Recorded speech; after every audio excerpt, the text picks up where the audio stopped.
देखिए, मैं तो शुरू से ही एक ही बात कह रहा हूँ कि लॉकडाउन खोलना तो पड़ेगा ही।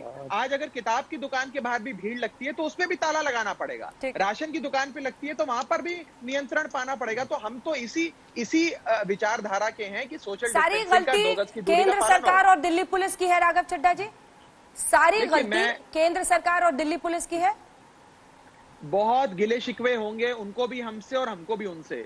लेकिन ये वक़्त आप ही की गिले-शिकवों का बात को नहीं है। कोट कर रही हूँ सर, क्योंकि इतना लंबा लंबा बोल के फायदा नहीं है ना। अगर नाक पकड़नी है सीधी पकड़िए, कोरोना की महामारी का वक्त है। यहाँ पर इधर से उधर से हाथ पहुंचा के क्या फायदा है? सारी गलती केंद्र सरकार और दिल्ली पुलिस की है, ठीक है? देखिए, हर व्यक्ति की गलती है जो प्रशासन में जिस भी सरकार का है, सबको मिलजुल कर, जैसा कि मैंने कहा, मिलजुल कर उपराज्यपाल से लेकर दिल्ली सरकार से लेकर केंद्र सरकार। और यदि हमें अपनी जिम्मेदारी का एहसास नहीं होता अंजना जी, तो आप ही के चैनल पर जो आप दिखा रही हैं, माननीय मुख्यमंत्री जी ये क्यों कहते हैं कि दुकानों को बंद कर देंगे हम फिर? ऐसे क्यों डांट फटकार लगाते हैं उन लोगों को जो सोशल डिस्टेंसिंग के कानून का पालन नहीं कर रहे हैं? हमें अपनी जिम्मेदारी का एहसास ठीक है सर, एक कमेंट मुझे सबसे लेने दीजिए। विक्रम सिंह साहब से शुरू करते हैं। विक्रम सिंह साहब, गलती किसकी आप समझ गए? बिल्कुल साफ दिखाई पड़ रहा है अंजना जी, किसी भी शराब की दुकान के बाहर इंद्रधनुष नहीं दिखाई पड़ रहा है पूरे देश में। पहले आप चयन कर लीजिए कि आपको राजस्व चाहिए या जनता की सुरक्षा, ये दोनों के बीच का समन्वय और जो बेस्ट प्रैक्टिस है उसमें एक ऑनलाइन सेल, इसमें संशोधन करके आबकारी अधिनियम में यह संभव है। प्राइवेट सिक्योरिटी के माध्यम से सेल हो रहा है, होमगार्ड के माध्यम से सेल हो रहा है, सुचारू रूप से हो रहा है। ऑनलाइन सेल शुरू कर देना चाहिए आशुतोष जी और डॉक्टर पारिक। आशुतोष जी। नहीं, मुझे देखिए, मैं एंटी लीकर वैसे भी नहीं हूं। मेरा सिर्फ एक है कि कुछ भी करिए, लेकिन ये सोशल डिस्टेंसिंग को मेंटेन करिए। अगर आप सोशल डिस्टेंसिंग को मेंटेन नहीं कर पाते हैं, तो आप इसको बंद प्रो लिकर 3 कैटेगरी है। किधर है आप? नहीं, मैं हिपोक्रेट आदमी नहीं हूं। मैं शराब पीता हूं और इसलिए मैं शराब के विरोधी भी नहीं हूं। लेकिन मेरा मानना है कि इस तरीके से शराब की जिस तरीके से लाइन लग रही है, ये गलत है और इसको सरकारों को भी रोकना चाहिए और जो लोग डीलर्स हैं उनको भी रोकना चाहिए। और जो लोग इस कानून को मानने के लिए तैयार नहीं, उनके खिलाफ कड़ी से कड़ी कार्रवाई होनी चाहिए। ठीक है डॉक्टर पारिक, आप इत्तेफाक रखते हैं आशुतोष जी की बात से? क्योंकि ये हिपोक्रेसी तो वाकई बंद होनी चाहिए। ये इतने सारे लोग जो निकल रहे हैं सड़क पर, ये सब भारतीय ही है और मुमकिन है कि अलग से इनसे बात कीजिए तो उनकी बात कुछ और ही होगी। तो हिपोक्रेसी को तो वाकई सबको छोड़ देना चाहिए। डॉक्टर पारिक, ऑनलाइन सेल शुरू हो शराब की? जी अंजना जी,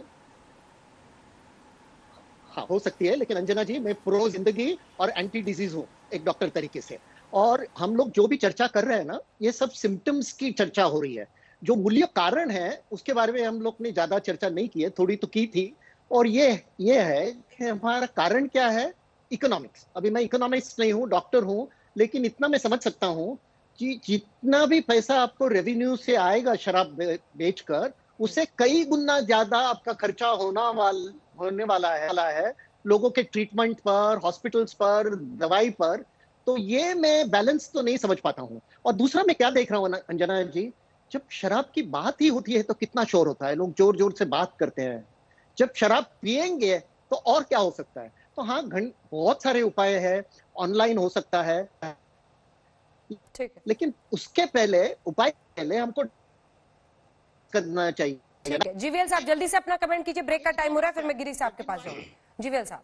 नहीं अंजना जी, जो विक्रम सिंह साहब ने जो कहा, मैं मानता हूं, ये बहुत अच्छा उनके तरफ से सुझाव था, कमेंट था कि पुलिस पर इस प्रकार का दबाव लगाना, ये आज के समय जब वो ऑलरेडी पूरी तरह ब्रेक पॉइंट पर है, एक तरह से देखा जाए तो ये कौन थोड़ा करेगा सर? अनरीजनेबल होगा। तो इससे मान लीजिए, फॉर एग्जांपल मैं एक सुझाव दे रहा हूं, तो राघव की पार्टी एग्जामिन कर सकती है उसमें, क्योंकि आज दिल्ली में 70% एक्स्ट्रा टैक्स भी लगाया उस पे, कोरोना टैक्स, उस पे इनकम आएगी, उससे थोड़ा बहुत ये सिक्योरिटी लगाने के लिए प्राइवेट सिक्योरिटी एजेंसी को लगाया जाए। मैं मानता हूं एक आध पुलिस रह सकती है, बट लेकिन सारा पुलिस उसका कंट्रोल करे ये मुश्किल होगा। इससे कहीं और हमारी नजर जो है, सुपरविजन जो है, वो ढीला पड़ सकती है। तो इसलिए थोड़ा प्राइवेट सिक्योरिटी एजेंसीज को भी इसमें इन्वॉल्व करें और इसको नियमित रूप से करें, सरकार लगातार इसका अमल करे तभी। और प्रोहिबिशन की बात ये अलग विषय है, हम किसी और समय चर्चा कर सकते हैं उसके ऊपर।